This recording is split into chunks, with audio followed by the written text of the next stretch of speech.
Alright, as promised, I'm going to run the 2 security cameras and just record the audio because they have really crappy audio, those home security, and there's a hiss in the background, and numerous times, almost every night, if not every second night, we were getting EVPs, and I stopped running them because we were getting so many.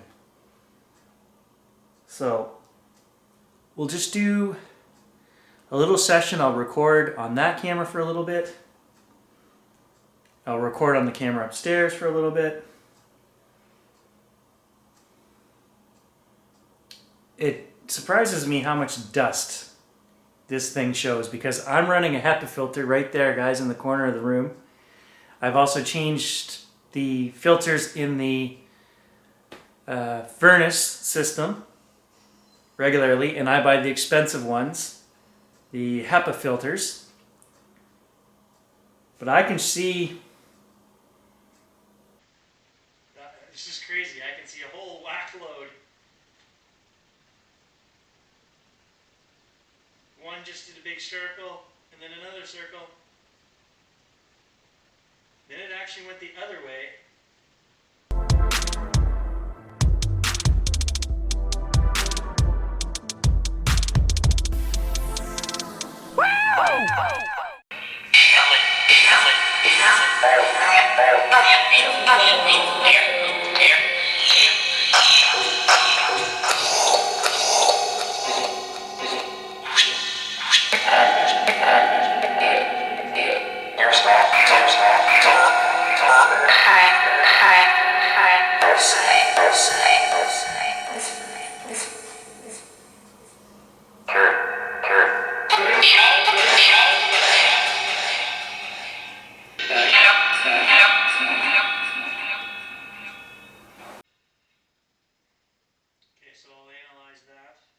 Alright guys, I'm just analyzing the Necrophonic session that we did last night, and I find it really compelling.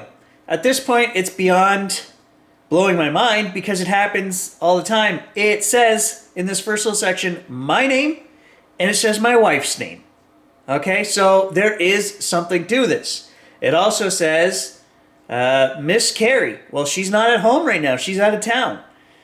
So who is missing Carrie? Who's leaving this message? I don't know. It also talks about visiting and go up to the camp. Well, I know what that's about. We're supposed to go up to the camp because Doug is being laid to rest up there. His final resting place, his ashes will be spread at Brian's camp. And of course, we were invited to go. And I think Grant and I are supposed to go. It had mentioned before in a previous video that Grant and I were supposed to go up to the camp, and we have not done it. So I think... is that Doug coming through? Could be.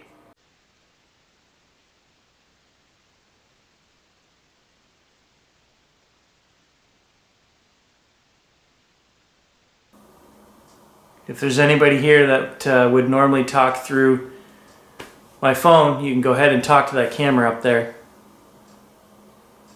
Or this camera right here. Talk to me about my gift, spirit guides.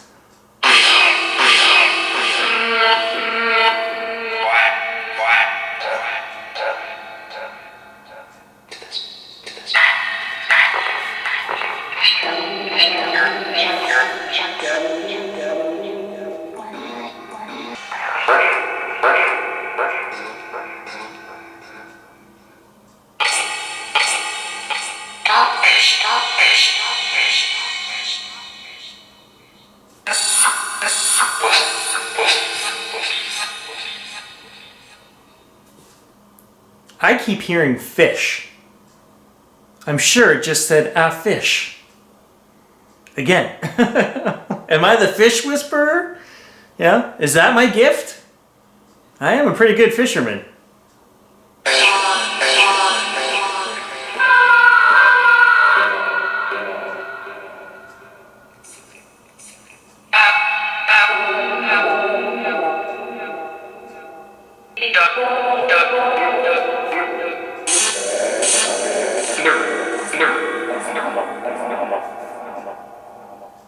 I heard Doug, and then ha ha ha ha ha ha.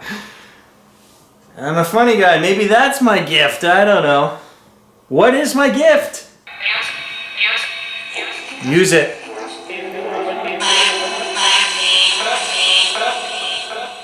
Accept.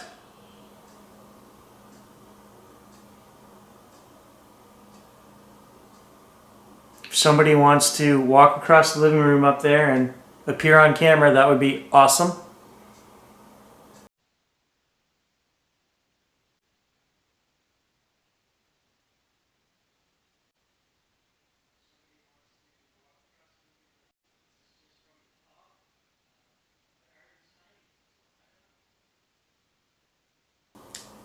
Or if you want to create a pattern out of orbs, or give us like one really slow, big moving orb.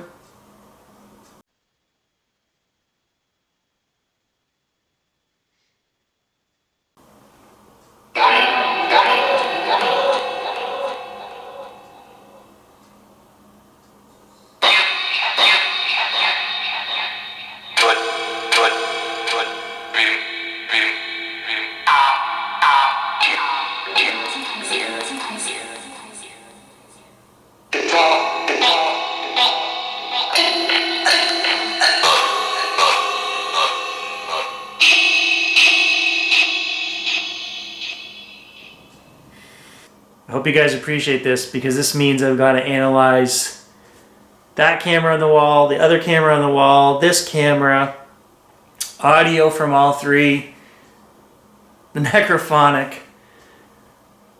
I also did some stuff earlier today. I spoke with Aunt Angie, who watched today's video, which was on Gary Receive Gift. And in that video, I talked with the spirits about whether it was a synchronicity or not, whether Aunt Angie stayed home, whether they had anything to do with that, and she avoided a car accident that really could have seriously injured her. And she said that that freaked her out. Which means I'm doing my job. I've made a believer out of at least one person, Aunt Angie.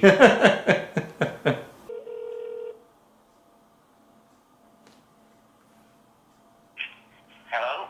Hello. Hello. So, did you get freaked out again? Pretty freaky. I'm like, I don't know if it means I should get on my knees and say thank you. I didn't know if it meant you kneel or me kneel. I don't know. I thought they're telling you you got a gift and you have to write a book. I wondered about that too. It did say book. It just kind of made sense to me. I don't know. Tell me what I'm supposed to do.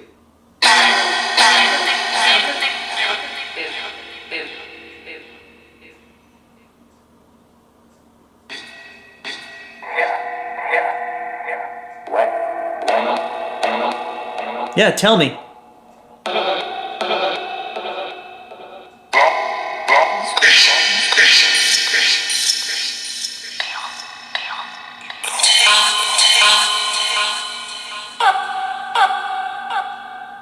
So what I wanted to ask you was, did today's video have any meaning to you in terms of like that day that you stayed home?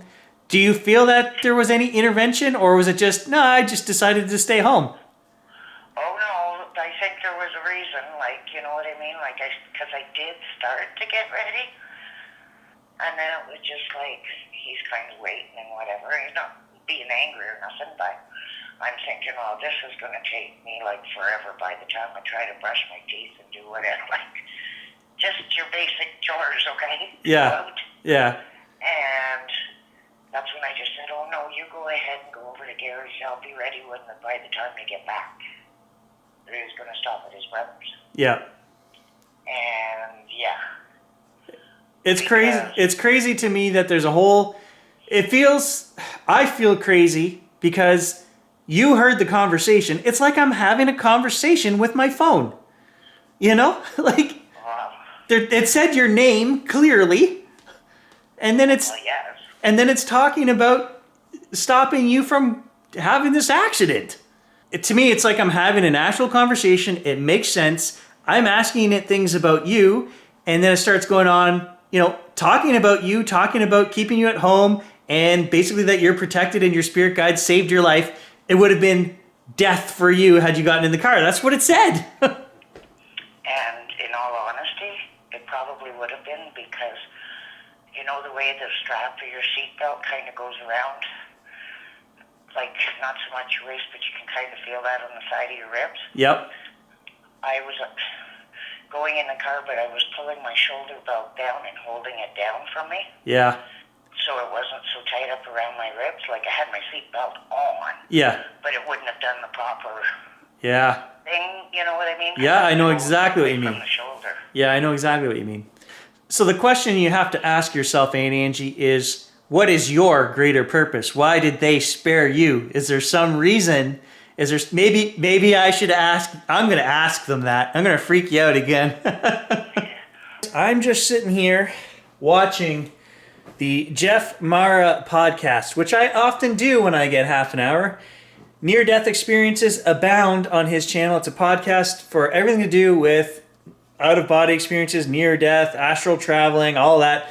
There are some great episodes on there. There are some kooky episodes on there, things that I just go, okay, that's too far out there for even Gary to believe. But I did just watch an episode on here. They're not numbered anymore. They used to be numbered.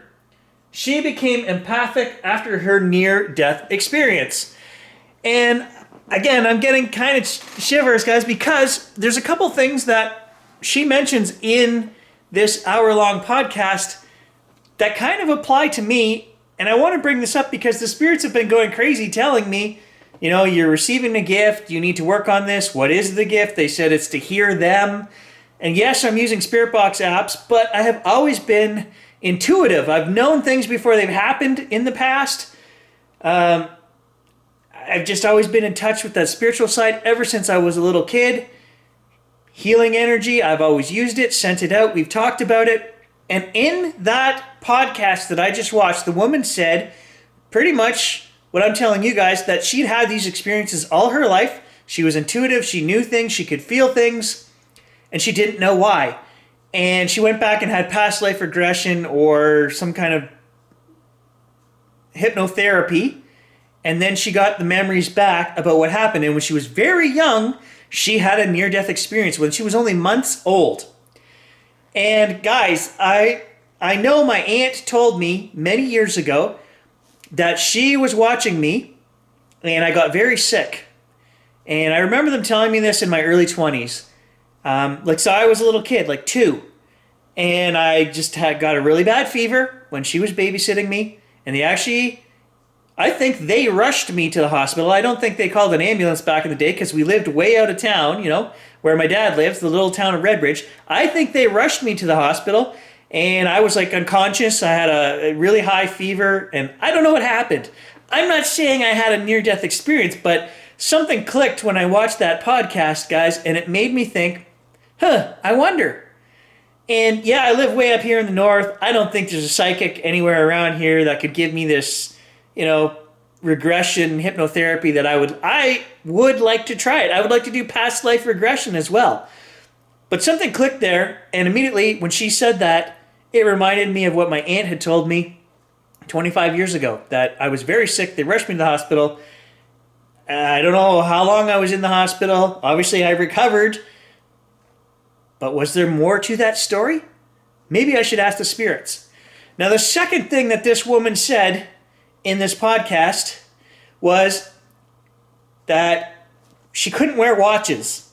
Okay, well, you guys know this is my second watch, the exact same brand here. We talked about it, and I just blamed the watch. I said, I didn't even get 8 or 9 months, and then a lithium battery, would not charge anymore. Okay, so now I'm on the second one, and I've had this for a couple months. I haven't really had any issues with it, but I want to show you guys. I bought this beautiful watch that years ago.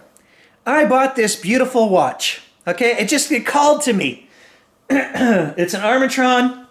It's got the crystal face on it, so it can't be scratched. It's got a little diamond in there. Very nice looking watch. Guys, I could not wear this for a month without the battery dying. And I went through 9 batteries in about a year and a half with this thing. And then finally I just said, you know what, I can't wear this anymore. It's costing me a fortune in batteries. And there was no fixing it. And that also reminded me that when I was a kid, the same thing would happen. I hadn't really thought about it. So now that we're onto these lithium type watches, yeah, I can get about a year out of one of these, but I can literally only get not even a month with a battery in here. And what I was doing was I would wear this watch at work, and then I would take it off at night, and I would actually push the button so that it would stop running. And then the next morning, I would reset it to the proper time, wear it again to work, and I would take it off because I was trying to make the batteries last long. Yeah, so this woman mentioned this in the podcast, and I'm like, that exact same thing happens to me. This is the watch right here. Now, I wonder, as an experiment, guys, could I put a brand new battery in this and give it to somebody else and say, hey, wear my watch for a year and see if you can get more than a month out of this? I don't understand what could be in this watch that would make it eat batteries faster than other watches. I don't know.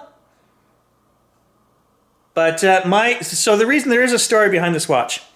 I was drawn to this watch. I went and bought this watch. It was freaking, I don't know, I always thought it was beautiful. It was black, it was sleek, it was awesome. And the same day that I went home, I went over to my mom's for dinner. My stepdad sitting at the table, he went and bought the exact same watch, but his was gold. Exact same watch. And that is why I just couldn't get rid of this. And I still own this. My stepfather has since passed away, but he never had that problem with his watch. He never had any battery problems at all. So is it just this watch, or is it me? There was something else the woman mentioned at the same time as the watch, which is streetlights. She said she's always had streetlights flicker and go off and on. And guys, right here, my wife used to make fun of me. We'd be driving down the street at night and the lights in front of us would blink out. And all the time, I would walk home. There was a couple places that I used to walk to work, and I worked an afternoon shift for 2 years. I think it was 2 to 9 I worked. And every night when I would walk home, the streetlights would blink off in front of me as I was going along. And I always just thought, okay, this is a common thing. It's happening all the time to everyone. But everyone I asked about it, they didn't know what I was talking about. Used to happen to me all the time. Now, they have changed streetlights, and now they're more of a, I don't know if there's a different kind of bulb in there or something like that. I don't notice it as much as I used to. But when I was in my 20s and early 30s, it happened all the time.